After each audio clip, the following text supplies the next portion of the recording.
দেশের ইসলামপন্থী রাজনীতির মেরুকরণে এক বড় ধরনের পরিবর্তন লক্ষ্য করা যাচ্ছে। নির্বাচনের সমঝোতা ভেঙে জামাতে ইসলামের জোট থেকে বেরিয়ে আসার চূড়ান্ত ঘোষণা দিয়েছে ইসলামী আন্দোলন বাংলাদেশ। 259 আসনে একক প্রার্থী দেওয়ার এই সিদ্ধান্তকে রাজনৈতিক বিশ্লেষকরা দলের শক্তিমহড়া হিসেবে দেখছেন। বিশেষ করে জামায়াত ত্যাগের পর হেফাজতে ইসলামের শীর্ষ নেতৃত্বের পক্ষ থেকে আসা প্রকাশ্য সমর্থন দলটির ভোট ব্যাংকে নতুন সুবিধা দিতে পারে বলে ধারণা করা হচ্ছে।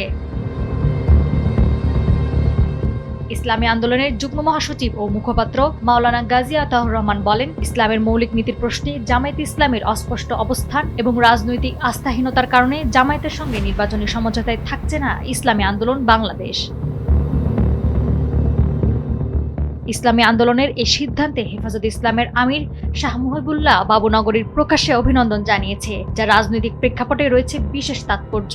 তিনি বলেন, জামায়াতের সঙ্গে থাকার কারণে এদেশে ইসলামপন্থার বড় ক্ষতি হওয়ার সম্ভাবনা ছিল।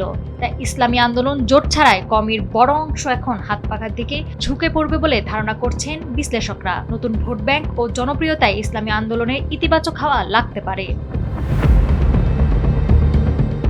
বিএনপি জামায়াতের বলয়ের বাইরে একটি শক্তিশালী তৃতীয় শক্তি হিসেবে ইসলামী আন্দোলন আত্মপ্রকাশ করতে পারে বলে ধারণা করছেন অনেক বিশ্লেষকরা, এবং তাদের মতে আগামী নির্বাচনে ইসলামী আন্দোলন কেবল একটি রাজনৈতিক দল হিসেবে নয়, বরং দেশের ইসলামপন্থীদের প্রধান শক্তি হিসেবে আবির্ভূত হওয়ার সম্ভাবনা রয়েছে।